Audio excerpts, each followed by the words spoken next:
Ayun, so good evening guys. Ngayon po ay August 11, 2025. So hindi maganda yung closing ng ng blue chips natin. Nag-close tayo ng 6,254.36 and then meron tayong drop sa index negative 1.34%. So kinain niya lahat.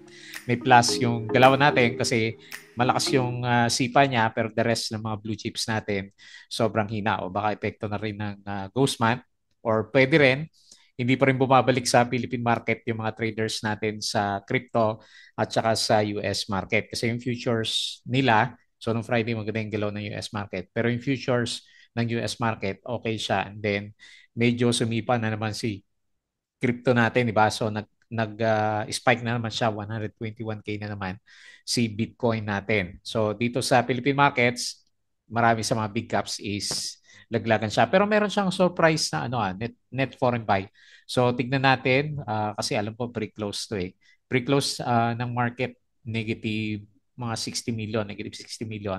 Pero nang nag-closing na siya, nag-up siya ng 421.37 million. So hopefully sisipa bukas yung ibang mga blue chip na stocks kasi meron pumasok na foreigners. So hindi naman ganoon kalaki yung yung net foreign buy ni Plus natin. Okay. So yun nga sa overall picture ng Philippine markets natin, naka Plus yung attention. So alam mo na kung bakit kaya nagkaroon tayo ng vlog kapon para i-clarify yung mga MSCI balancing sa yung mga blue chip na papasok. So ito nga si Plus and then lalabas si Bloom. Pero si Bloom lumalaban kanina sa kanyang pinaka-price action. So nakatuon dito yung attention.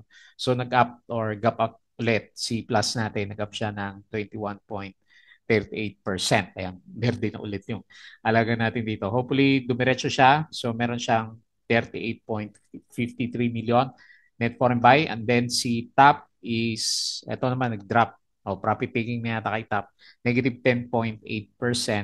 And meron siyang 4.47K net foreign sell. Yung iba, puro yata to, mining stocks yung pumitik. So, biglang nag-up si Nickel. So, siguro mga second half to, no? Nag-up siya ng 6.81%. Meron siyang 148K net foreign sell. Pero ito kasi maganda yung earnings niya. Di ba? Nabasa natin last week. So may follow-up yung galawan. And then si OGP, 1% lang naman. No? Hindi ganun kalaki yung galaw niya. Pero pangalawa dito sa listahan natin, medyo significant kasi parang breakout o parang Doji yung candle natin. So nag-up siya 1.11. Kaso net foreign sell. So bukas makikita natin negative 22.24 million. Baka false breakout lang tong mga mining stocks natin kasi yung overall price ngayon ng gold bumabagsak siya kasi maganda sa crypto at saka sa stocks sa US. And then si RCI is ito pumitik talaga 8.83%, meron siyang 22.5K net foreign sell. And then sinama natin si Apollo, sumisipa din. So 3.17% na galawan for today. Kailang medyo marangkada na yung kanyang pinaka-price action. Okay? So RCR hindi man ganun kalaki yung drop niya. Nag-drop siya pero hindi man ganun kalaki. So hopefully dire-diretso para sa mga REITs holders natin si RCR. Okay? So disclaimer po sa mga bago sa channel natin, as usual yung ating review is for education purposes lang po. So wag mong gagamitin to as a reason para mag-buy, sell, or hold ng stocks. Meron po kasing risk na involved sa market. Due diligence lang po ako ng stocks yung gusto mong bilhin. And then follow po ako dito sa ating Palawi Trader na YouTube channel as usual para updated ka sa mga reviews natin. Subscribe ka lang po or kung gusto mo, join ka dito sa trading community natin. So para makita mo yung mga binabantayan natin na stocks. And then, ayan, meron tayong vlog kahapon yung tungkol sa details sa mga blue chips at saka MSCI rebalancing natin. Yung mga major na announcement nung Friday kasi sunod-sunod yung mga announcement yan. Ayan. So, thank you po doon sa mga viewers. Company reviews, mga sample trades sa market. So, double check mo na lang yan. Mga sample lang naman. And then, basic indicators, technical analysis. So, mukhang nanghihina yung mga alaga natin na blue chips. Fundamentals, yung mga risk management plus basic learnings dito sa market. And then sa crypto, follow mo lang po ako dito sa ating Palaboy Trader crypto ko to. Okay, double check ko lang kasi kahapon hindi gumalaw yung yung picture ko. Ayan. So So, follow mo din po ako dito para sa mga play to earn games, meme coins, and cryptos. Ayan. Tapos sa social media, dito sa Facebook account na Fluvy Trader para update ka sa mga posts or dito sa Facebook page natin, Bodega Peak, yung mga articles natin sa local market. And ano ba yung mga news na na-post natin for today's trading. Wala pang summary si ano eh, Philippine Stock Exchange. Pero medyo late na ako nagre-review ngayon. Okay. So anyway, meron parang may summary dito sa bandang baba. Hanapin ko lang. Oh, sige, ito muna. So nag-close tayo. So the PSE fell sharply, closing at 6,254.36 or 1.34%. So selling pressure pick up, pulling the index closer to the 6,200 or pwede rin naman sabihin natin, kinain talaga kasi 1 billion yata mahigit yung traded volume ni Plus. So nagpuntahan na lahat sa kanya kasi yung price niya kasi medyo mababa pa sa fair value ni COL Financial, di ba? Nasa 48 siya. Then may include siya dito sa mga blue chips natin. Okay? So foreign funds bought, BDO, China Bank, East West, PSE, AP, MER, SCP, Monde, ABG, AC, Aboites, Ali, MRC, RCR, TEL, Converge, ATI, ICT, MAC, STI Plus, Web, Pure Gold, Robinsons Retail, at saka C7-11. Ayan. So, foreign funds sold, BPI, Security Bank, ASEN, FGen, FPH, Manila Water, SCC, CNPF, DNL, Emperador, FB, Costco, DMC, Aritz, CPG, BDMPR, Globe, dito, Bloom, Wilcon, APX, at OJP naman. Okay? So, tapos meron pa tayong news dito. Costco. POS, 7.61 billion net income. First half is up ng 9.3%. Okay? So, meron mga maganda dito ang earnings. Ayan. Halimbawa, si GGS pa. Ayan. So, reported Q2 net income soared 175%. Ayan. Hopefully, recovery na ng isang blue chip natin. Verde naman yata ito sa closing kanina eh. So, meron siyang earnings na 10.7 billion boosted by growth in air. So, sa Cebu, tama ba? Property and F&B. Core profit up 87%. Ayan, good news para kay GGS holders. Bitcoin. So, nag-upsurge tayo and nag-breakout kanina sa 122K. So, paldo, yung mga Bitcoiners natin. Yung closing is gains, services, losers yung, ang daming bumagsak eh, property, miners, industrial, conglo. Ayan, so pinaka-winner si Plus, 21%, RCR, 8.8, Nickel, at saka si Web. Ayan, hindi masyadong gumalaw si Web ah. Loser si ABG, yung pinitik nung last Friday. Nako, trap pala si ABG natin. Si TAP, -10, Security Bank, -5, Mark Ventures, -5, and then Wilcon, -5%. Okay, maraming good news yan. GGS. So, pinag-uusapan ngayon yung properties ni Villar. So, 1.3 trillion property appraisal, 1 trillion profits. Parang ang laki ah. Okay, so inibestigan ng SEC yung mga siguro ito mga yung pagpepresyo niya doon sa kanyang mga lupa. Pero napansin mo ba? Nauna mo na yung mga highway. Tapos pagtingin mo sa paligid, Pilar City na yung lumalabas sa kanya. Okay. So, GGS ulit. Nung alas 3, ito yung closing pala ng mga blue chips. Yung hinanap ko kanina. So, Emperador, siya lang yung nagberde na apat, no? 2.87%.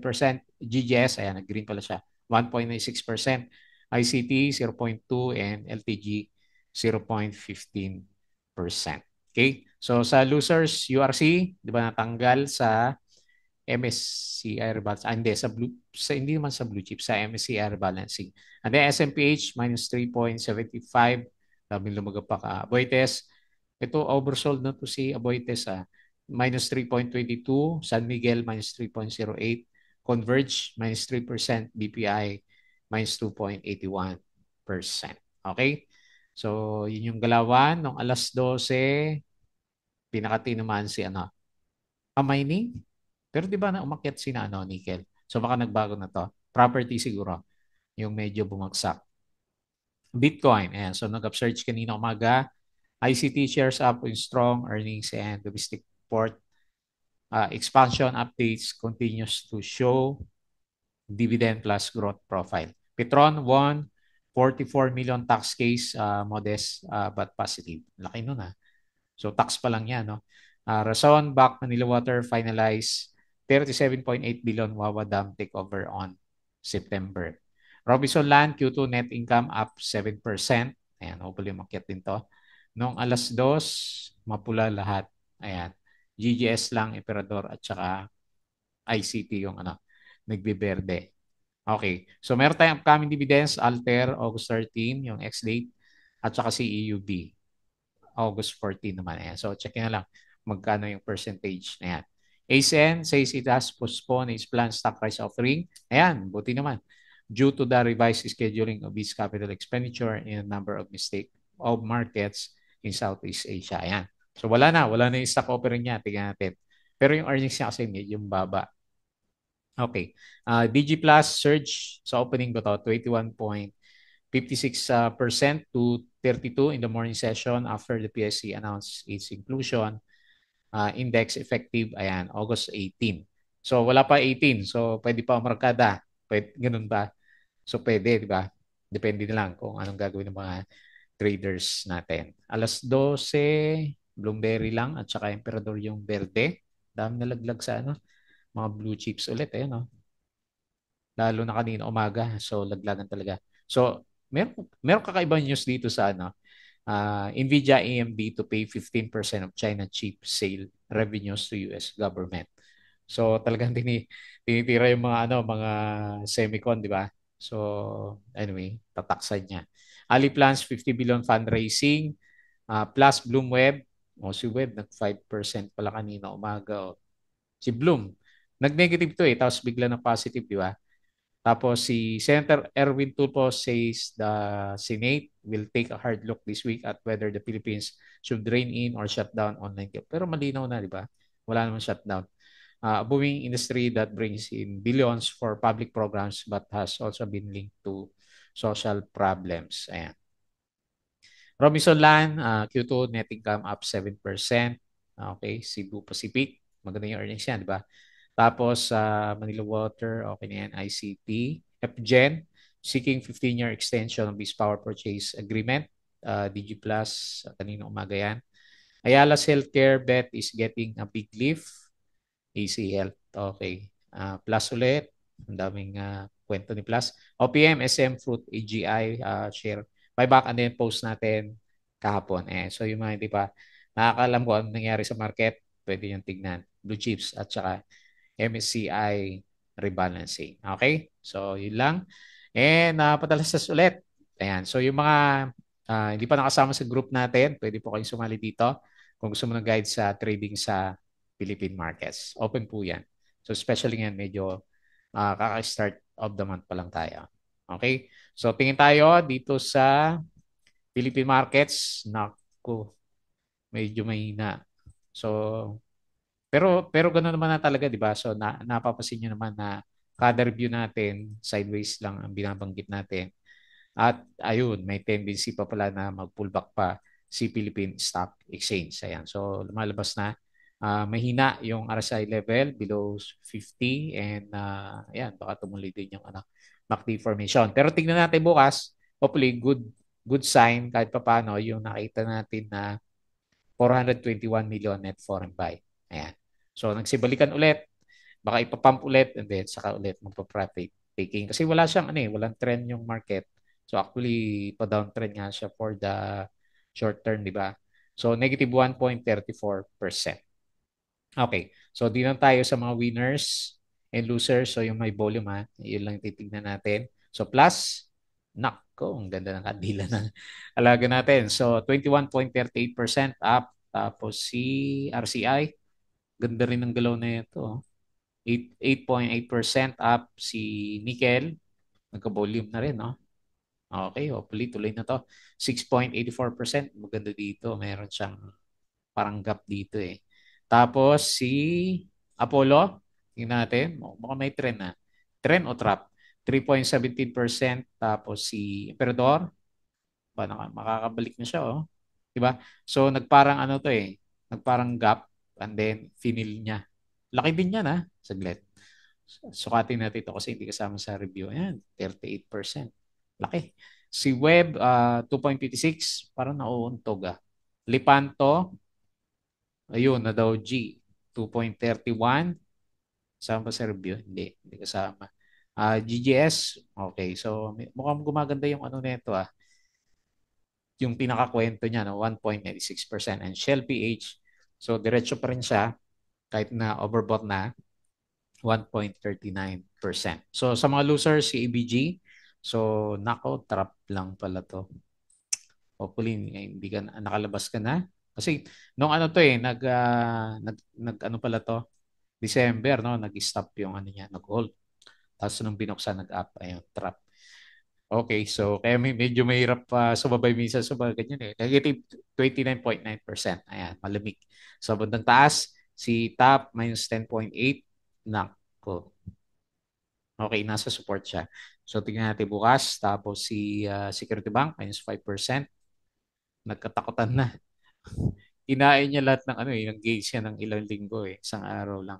Tapos si Mark Ventures minus 5. Napagod na si Mark. Saan ka na Mark? Tapos sino pa? SMPH minus 3.75%. Si IMI minus 3.7. Merrimart mahina. RCR ayun. So minus 3.54. Lumabas siya ng konti. And lastly, San Miguel uy, grabe din pala San Miguel. Kaya palang paparamdam si Ramon Ang di ba? Siya na daw yung magsusolve ng flood control sa Manila. Ayan. So, di ba nakakaya? Hindi government yung gumagawa. Tapos Converge minus 3%. Okay. So, anyway, okay. Tingnan natin na bukas kung makabawi tayo. Kasi may ano naman ayan, may liwanag, di ba? Kahit pa paano, 421 million. Okay? So, sale tayo dito sa global market. Okay. Mukhang maganda ulit yung galawan ng US market. S&P 0.09, Dow Future 0.22, Nasdaq Future 0.04. Nung Friday, okay siya. Maganda yung galaw niya. Tapos ngayon, European, pullback. May konti pullback sa Europe. Sa Asia, mix. So may mga berde and then meron tayong red. Okay, ano kayong catalyst ng crypto? Lalakas Ayan berde lahat. Tingnan natin sa baba. Inflation, as paid rate cuts, ano ba to? Rumble Malls 1.17 all stock deal. Wala Wala. So pumitik lang si crypto natin. Bitcoin 121K, Ethereum 4.2K, XRP 3.2, BNB 806, Sol 181, lakas ni Sol. Tapos si Dodge, malit lang 0.07. Okay, si Bitcoin ang nag-breakout sa 122K kanina. Okay, so balik tayo dito and quick review dun sa mga trending stocks. Okay, so unahin natin yung alaga natin na si Plus. So hindi rin pala maganda na nasa isang stock lang yung attention kasi nagda-dry yung buong market natin, di ba? So kita mo naman lahat ng blue chips, halos lahat sa kanila nag-drop for today's trading. Wala nakaligtas. So GGS. GGS lang yung nakaligtas sa kanya. So anyway, hindi pa naman blue chips sa August 18 pa kasi yung pagka-blue chips niya. Ayan. So anyway, ang review ko sa kanya kapon for the medium term, lalampas tayo dito sa 41. Pero since nasa trading side tayo, so tignan natin kung mag-fill the gap tayo dito bukas. Tuesday pa lang, no? So, maganda yung prospect niya, no? May plus natin. Meron siyang gap dito So, baka i-retest natin tong area na to. So, from 33 to 38 bago mag-try siya na mag-touch ulit dito sa MA 100 natin. So medyo nawawala na kasi yung negative news kay Plus natin pero panay pa rin ng banat niya bilyonaryo sa kanya. So meron siyang breakout Ayan. So okay na. So medyo gumanda. Nasa ngayon support natin. Maliit lang kasi yung candle kasi gap up or gap. Bumabawi siya So nag-gap up siya. So ngayon nasa 30 30 pesos yung pinaka-support natin. So yung pinaka-range natin sa kanya ngayon, may gap kasi baka hanggang dito lang siya Gap, close the gap, pull back para sa profit taking and then later on retest tayo sa 40. pesos. So, yun yung nakikita natin sa kanya. Pero sa ngayon, temporarily, so ang target muna natin is, pero ito kasi yung pinaka-resistance eh. Ito gap kasi negative news yan eh. Okay. So, i-assume ko na fill the gap natin bukas and then saka magkakalaman kung magpo-pullback siya. So, bukas natin malalaman yan. Okay, so maganda rin yung RSI niya is exact ano siya, nag-exactly slightly above RSI 50 and then gumanda na rin yung itsura ng MACD formation niya. So iba talaga pag may good sentiment at saka bad sentiment yung stocks natin. So ngayon nasa good sentiment C+ kasi yung nawala na yung yung ban. So ngayon, so parang ang hirap pumasok sa kanya kasi kada gap up eh, 'di ba? So 8% last week and then kanina is yan 21.38%. So malalaki yung gap niya. Okay? So anyway, so makikita mo nandito yung volume mo, 1.8 billion traded volume. So nasa kanya yung siya yung pinaka-top Next si ICT 917 million yung traded value niya. So nandito yung majority ng mga traders. All eyes kay Apple natin si Plus. Ayan. Okay, so anyway, good sign, good sign. Hopefully, wala na masyadong negative news, pero pag may negative news, expect. Siyempre, may mga pullbacks. Pero wala na yung less likely yung danger ng online ban, online gaming ban. Okay, so good. Next, top. Okay, medyo napagod na yata si top, pero laki pa rin na ito. Oh. Ewan ko na lang kung ano ba gusto nila, 1,000%. Grabe, oh. 500% na siya. So, nagpa-profit taking si Top, nag-ano siya, no? Nag-top na. Ayan. So, lalagay ko resistance yan. Okay, dito na. Kasi medyo nag-ano siya eh. Nag-pull back and meron tayong konting support dito. Medyo binutas niya kasi yung yung bukod sa trend, butas siya. Butas din ng konti yung MA20. So ang gusto natin, pwede nga hanggang dito sa 1.35 eh. So, ang gusto natin, mag-drop siya and then, uy, may parang gap pala to. Laki niya, no? So anyway, hindi naman sa Pero ang gusto natin is kung may drop siya, mag-doji para dumiretso tayo sa galawan natin. So malalaman natin yan for the coming few days din. Pero ngayon medyo bearish po na yung syempre tingin natin kasi nga nag-pullback siya. Pero eventually tingin ko pag medyo malakas yung drop nito, papasukin din to mga hindi pa nakapasok kay top natin. Pero sa ngayon, lahat ng mga indicators natin is mahina. So, price action, pa-drop, RSI, pa-drop, and then MACD is nag-drop na siya. So, negative 10.8%. So, mahirap din pag bagong pasok ka lang dito sa mga nagra-rally na stocks. Negative 4.47 million. Okay, so ganyan lang muna. Tingin natin kay top. Next, nickel. Okay. Hindi ako nakapasok ng maaga dito kay Mikil natin. Kasi minamanmanan ko din to ng mga last few trading days natin.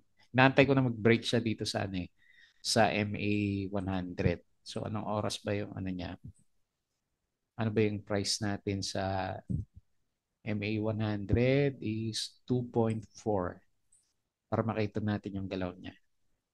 So dito, ito yung pinaka niya. O 1:30 after lunch break saka siya umarangkada. So nag 3% up doon sa breakout niya. Kasi nung umaga napapansin ko na rin to, nagbe-berde yung niya nasa 2% yata to nung umaga. So nag-stay siya doon and then after lunch, medyo binomba na siya. So ngayon, okay, magre-retest na tayo dito sa 2.65. Pero ito, tingnan ko sa kanya.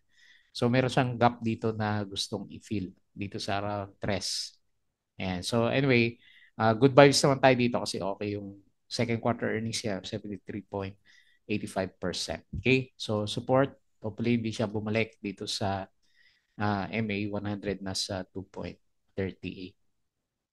So 6.84% up, close 2.5, 148K net foreign set. So kailangan niya ng net foreign buy para next na tulak niya is dito na ulit. Kasi gumaganda na rin yung fundamentals ni nickel natin. Okay, next OGP. So 1% lang yung galaw niya, 1.11. So baka napapagod na to kasi may upcoming siya na ano eh 3.67% na dividends by kailan ba ex date? August 20. So next week pa naman. Pero yun nga, gaya ng sabi ko sa inyo kapon dun sa vlog natin, nagugustuhan natin siya kasi nagbe-breakout yung ano eh, pinaka-price action niya tapos bullish yung mga indicators natin kay OGP. Ang kasama to doon sa ano, review natin kahapon so wala siya resistance dito sa bandang taas. So hopefully umakyat pa siya kung hindi aabutan na tayo ng ex-date natin by Wednesday next week. Ayan. So 1.11%. Kaya significant po, meron po siyang mga igagalaw. Palaban dun sa, kasi magde-drop ito eh, pagdating ng X-date. So minus 22 million at foreign sell. Ini-expect ko naman yung mga mining stocks, meron tayong pullback by tomorrow kasi yung benchmark gold prices, mabagsak yung price. Okay. So anyway, breakout.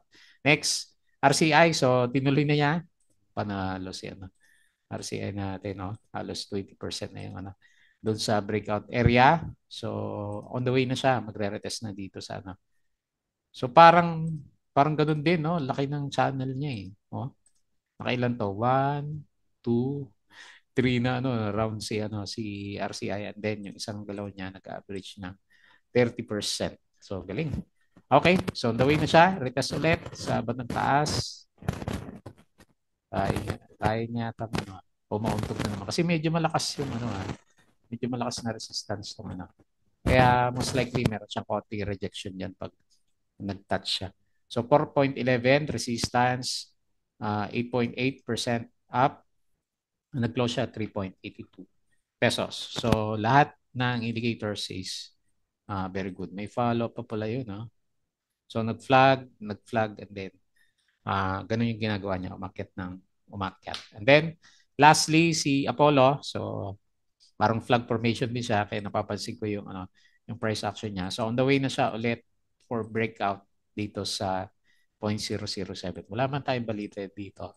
Kailan kasi may konting volume siya. So, tignan natin kung ituloy nila or trap. Hindi mo alam eh. Malalaman mo na lang kapag nandun ka na sa loob eh ng stock natin. Okay, so anyway, good trend naman kahit pa paano si Apollo. Wala nga lang siya, no? Medyo may na yung volume, pero buhay yung price action trend niya. Kaya nasama natin dito sa reviews natin. Okay? So anyway, yun na lang muna. So hopefully hindi ulit ubusin ni Plus yung volume natin bukas. Kasi siya na yung highest traded dito sa talo pa niya yung ibang blue chips natin, RCR at saka So, ang laki ng gap, no, saglit. Tingnan natin.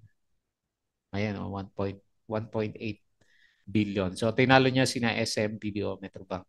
Wala sila masyadong galawan, pero si Plus, nasa kanya yung um, mata ng mga traders natin. Okay. So, anyway, yun na lang muna. So, as usual, bago tayo mag-close, please don't forget to subscribe dito sa ating Floppy Trader na YouTube channel. May vlog tayo kapon. Check mo na lang. Join ka sa group guys kung gusto mo ng guide. Crypto Koto, Facebook account, Facebook page. Budagi Pig, Twitter, and Patreon sa mga gusto ng guide. Sali lang po kayo. Okay, so yun lang. Maraming salamat. Kita ulit tayo bukas.